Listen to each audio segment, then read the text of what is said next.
ದಕ್ಷಿಣ ಕನ್ನಡ ವಿಧಾನ ಪರಿಷತ್ ಕ್ಷೇತ್ರಕ್ಕೆ ಡಿಸೆಂಬರ್ 10ರಂದು ನಡೆಯುವ ಚುನಾವಣೆಗೆ ಸೋಷಿಯಲ್ ಡೆಮೊಕ್ರೆಟಿಕ್ ಪಾರ್ಟಿ ಆಫ್ ಇಂಡಿಯಾದ ಎಸ್ಡಿಪಿ ಪಕ್ಷದ ಅಭ್ಯರ್ಥಿಯಾಗಿ ರಾಜ್ಯ ಕಾರ್ಯದರ್ಶಿ ಯುವ ನಾಯಕ ಶಾಪಿ ಬೆಳ್ಳಾರಿಯವರು ಚುನಾವಣಾಧಿಕಾರಿಗೆ ನಾಮಪತ್ರವನ್ನು ಸಲ್ಲಿಸಿದರು.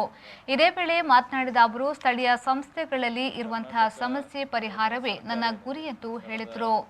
ದಕ್ಷಿಣ ಕನ್ನಡ ಮತ್ತು ಉಡುಪಿ ಜಿಲ್ಲೆಯ ಸ್ಥಳೀಯ ಸಂಸ್ಥೆಗಳಿಂದ ನಡೆಯುವಂಥ ವಿಧಾನ ಪರಿಷತ್ ಚುನಾವಣೆಗೆ ಈಗಾಗಲೇ ನಾನು ಸೋಷಿಯಲ್ ಡೆಮೊಕ್ರೆಟಿಕ್ ಪಾರ್ಟಿ ಆಫ್ ಇಂಡಿಯಾದಿಂದ ನಾಮಪತ್ರವನ್ನು ಸಲ್ಲಿಸಿದ್ದೇನೆ. ಕರ್ನಾಟಕ ಸರ್ಕಾರ ಏನಿದೆ, ಕಳೆದ ಕೋವಿಡ್ ಸಂದರ್ಭದಲ್ಲಿ ಆ ಕೋವಿಡ್ನ ನೆಪವನ್ನು ಇಟ್ಟುಕೊಂಡು ಈಗಾಗಲೇ ಗ್ರಾಮ ಪಂಚಾಯತಿಗಳಿಗೆ ಬರುವಂಥ ಅನುದಾನಗಳನ್ನು ಈಗಾಗಲೇ ಕಡಿತಗೊಳಿಸಿದೆ. ಈ ಕಾರಣದಿಂದಾಗಿ ಸ್ವಾಭಾವಿಕವಾಗಿಯೇ ಸ್ಥಳೀಯ ಸಂಸ್ಥೆಯ ಜನಪ್ರತಿನಿಧಿಗಳು ಯಾರಿದ್ದಾರೆ ಅವರಲ್ಲಿ ಒಂದು ರೀತಿಯ ಅಸಮಾಧಾನ ಈಗ ನಮಗೆ ಕಾಣಲಿಕ್ಕೆ ಸಾಧ್ಯ ಆಗ್ತಾ ಇದೆ.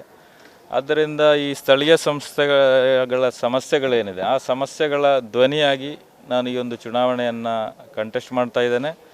ಎಲ್ಲ ಕಡೆಯೂ ಕೂಡ ಇದರ ಬಗ್ಗೆ ನಾವು ಜನಾಭಿಪ್ರಾಯವನ್ನು ಕೂಡ ಕ್ರೋಢೀಕರಿಸ್ತಾ ಇದ್ದೇವೆ. ಎಲ್ಲ ಕಡೆಯಿಂದಲೂ ಕೂಡ ಉತ್ತಮವಾದಂಥ ಒಂದು ಬೆಂಬಲವನ್ನು ಕೂಡ ನಾವು ನಿರೀಕ್ಷೆ ಮಾಡ್ತಾ ಇದ್ದೇವೆ. ಖಂಡಿತವಾಗಿಯೂ ಕೂಡ ಈ ಚುನಾವಣೆಯಲ್ಲಿ ಒಂದು ಪ್ರಬಲವಾದಂಥ ಒಂದು ಸ್ಪರ್ಧೆಯನ್ನು Social Democratic Party of India ನೀಡಲಿಕ್ಕಿದೆ.